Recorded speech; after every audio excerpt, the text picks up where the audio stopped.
सरकार बनते ही इन्होंने 20 साल तक कोई नौकरी नहीं दी, कोई रोजगार नहीं दी। बिहार चुनाव को लेकर लेकिन आरजेडी ने सरकार अपना बनते अलग ही घोषणा 20 पत्र दिनों के जारी कर अंदर दिया है। तेजस्वी यादव ने गुरुवार को प्रेस कॉन्फ्रेंस के दौरान अपना घोषणा पत्र जारी करते हुए कई बड़े ऐलान किए हैं। तेजस्वी यादव ने कहा कि बिहार में बेरोजगारी सबसे बड़ा मुद्दा है। ये ऐतिहासिक घोषणा है कि बिहार में जिस परिवार के पास सरकारी नौकरी नहीं है, 20 दिनों के अंदर सरकार बनने के ये अधिनियम बनाया जाएगा और 20 महीने में ऐसा कोई परिवार नहीं बचेगा जिस परिवार में सरकारी नौकरी ना हो। यानी बिहार के हर एक परिवार के पास सरकारी नौकरी हो, ये हमारा संकल्प है और हम इसको पूरा करेंगे। कोई प्रमाण हमको देने की ज़रूरत नहीं है। हमने 17 महीने में जो किया, 5 लाख नौकरियां दी, 3.5 लाख नौकरियां प्रक्रियाधीन कराई। तो आप समझो कि अगर हर परिवार में सरकारी नौकरी होगा तो आज मौजूदा जो सरकार है, जो भूंजा पार्टी वाले लोग, रिटायर्ड भ्रष्ट अधिकारी हैं, 2-4 भ्रष्ट नेता हैं, आज 3-4 लोग ही सरकार चला रहे हैं। लेकिन जब हर परिवार के पास सरकारी नौकरी होगा तो तेजस्वी के साथ पूरा बिहार सरकार चलाने का काम करेगा। तेजस्वी यादव के इस ऐलान के बाद से एनडीए नेता इसे चुनावी ढकोसला बता रहे हैं और एनडीए की जीत का दावा कर रहे हैं। माननीय तेजस्वी यादव जी, आप विपक्ष के नेता हैं, ज्ञान के चंडूखाना में आतंक मचा रहे हैं।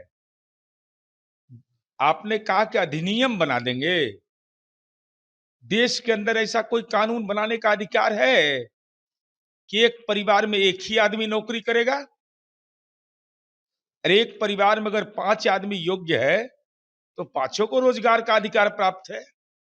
और साथ ही साथ आपने यह दावा किया कि हमने वैज्ञानिक तरीके से विशेषज्ञों की राय ली, उसका नाम, उनका नाम और मोबाइल नंबर सार्वजनिक करिए। किसने ये आपको ज्ञान दे दिया कि आप तो मकड़जाल में फंस गए? 2,76,68,930 परिवार है बिहार के अंदर में। ये जाति सर्वे की रिपोर्ट है। अरे अधिनियम का पता ही नहीं उनको है तो क्या निकालेंगे अधिनियम किसको कहते हैं। 20 दिन में नौकरी दे दीजिएगा, पूरे बिहार के हर घर में एक नौकरी दे दीजिएगा। ये सब बात जो होती है ना, इससे दर्शाता है कितने परिपक्व आप हैं। संविधान के कॉपी लेके घूमते हैं, संविधान का क्या नहीं पता है।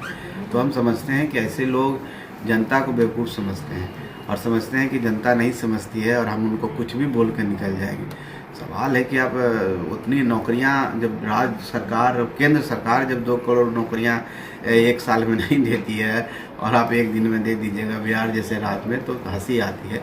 चलिए लेकिन बोलने दीजिए। सपने में जी रहे हैं, हेलोसिनेशन में जी रहे हैं। हेलोसिनेशन का मतलब समझते हैं ना, जब आदमी कुछ नशा करता है ना तो लगता है कि आसमान में घूम रहे हैं, तो वही उनकी स्थिति है। हैंगओवर टूटता नहीं है। तो भाई ठीक है, वो कह रहे हैं तो जिस लोगों को समझते हैं जनता को बेवकूफ़, उनके लिए कह रहे होंगे। तेजस्वी यादव जी हो या लालू प्रसाद यादव, हम सब जानते हैं कि जंगल राज कब था बिहार में। लोगों को लॉ एंड ऑर्डर, शिक्षा, सुरक्षा कभी नहीं मिला। अब एनडीए ने ये स्थापित किया है कि आप बोल के काम कीजिए, action speak louder than words. बोल वचन से कुछ नहीं होता है। जनता को पता है कि बिहार में किसको जिताना है और कौन प्रगति की राजनीति करते हैं, कौन इंफ्रास्ट्रक्चर और आम जनता को लाभार्थी के स्कीम्स दिए हैं। सिर्फ बोलना कि हम आपको नौकरी देंगे, नौकरी कहाँ से देंगे जो आपके पास कोई विजन प्लान नहीं है, कोई योजना नहीं है और सिर्फ भ्रष्टाचार के आरोप है। बिहार में चुनावी शंखनाद हो चुका है। ऐसे में हर राजनीतिक दल जनता को लुभाने के लिए चुनावी वादे कर रहा है। इसी कड़ी में आरजेडी नेता तेजस्वी यादव ने हर परिवार के एक सदस्य को सरकारी नौकरी का वादा कर दिया है, जिससे राज्य का चुनावी माहौल काफी गर्मा गया है।